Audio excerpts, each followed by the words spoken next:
ஸ்ட்ரீசன் அப்படிங்கிற நிறுவனம் வந்து கோல்டு ரிஃப் அப்படின்னு ஒரு சிரப் அதை செஞ்சு இந்தியா முழுவதுமே அனுப்புகிறாங்க. அது மத்திய பிரதேஷ், ராஜஸ்தானில் 2 இடத்துல குழந்தைகள், மத்திய பிரதேசில் இதுவரை 11 குழந்தைகள் அந்த சிறப்பு மூலமாக இறந்திருக்கின்றார்கள். ராஜஸ்தானில் 2 பேருக்கு மேலே. அது சம்பந்தமாக 2 மாநிலத்தினுடைய காவல்துறையும் வழக்கு பதிவு செய்து நடவடிக்கை எடுத்து வர்றாங்க. ஒரு எஸ்ஐடி டீமும் கூட காஞ்சிபுரத்துக்கு வந்திருக்கு. ஆனால் முதல் விஷயம் வந்து மருந்து வந்து கண்டாமினேஷன் அப்படின்னு நம்ம சொல்லுவோம். அதாவது இருக்கக்கூடிய மருந்து வந்து கெட்டுப்போச்சு. ஆனால் இந்த மருந்தை பொறுத்தவரை முதல் கட்ட அறிக்கையில் பார்க்கும்பொழுது அது கண்டாமினேஷனாக தெரியவில்லை.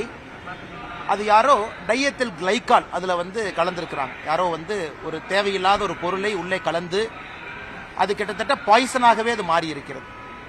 அதனால் இது வந்து தரக்கட்டுப்பாடு, குவாலிட்டி ப்ராப்ளம் அப்படின்னு சொல்றதை விடங்கன்னா தேவையில்லாத ஒரு கெமிக்கலை அந்த மருந்தில் உற்பத்தி செய்யும் பொழுது ஏதோ ஒரு இடத்துல கலந்திருக்கிறது.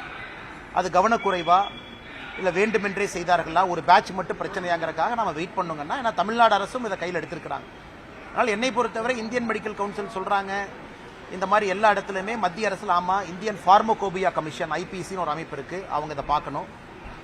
அதே நேரத்தில் வேறு வேறு அமைப்புகள் இருக்கு, எல்லாமே பார்க்கணும். பட் இதை பொறுத்த வரைக்கும் ஒரு பர்டிகுலர் பேட்சா அப்படிங்கிறதா சந்தேகமா இருக்கு. அதே கோல்ட் ரிஃப் வந்து இந்தியா முழுவதும் சப்ளை பண்ற மாதிரி தெரியுது.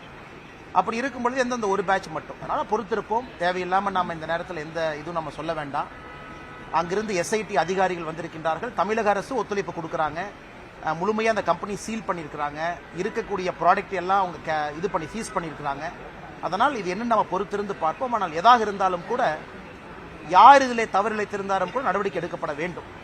செக்கிங்கில், குவாலிட்டி செக்கில், மேனுஃபேக்சரிங்கில், பிரிஸ்கிரைப் பண்ண டாக்டர். ஏன்னா நீங்க மத்திய பிரதேசில் டாக்டரை கைது பண்ணியிருக்காங்க. காரணம் 2-3 சிறப்பு கொடுத்த பிறகு, குழந்தைகள் இறந்த பிறகு, கம்ப்ளைண்ட் வந்த பிறகு கூட நிறுத்தல, மறுபடியும் அதை பிரிஸ்கிரைப் பண்றாங்க, சீரியஸா எடுத்துக்கல.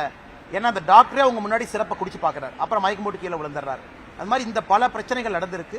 அதனால் நிச்சயமாக நடவடிக்கை எடுக்கணும். மக்களுக்கு மருந்து கடையில் நம்ம வாங்கக்கூடிய மருந்தின் மீது நமக்கு ஒரு மரியாதை வரணும்.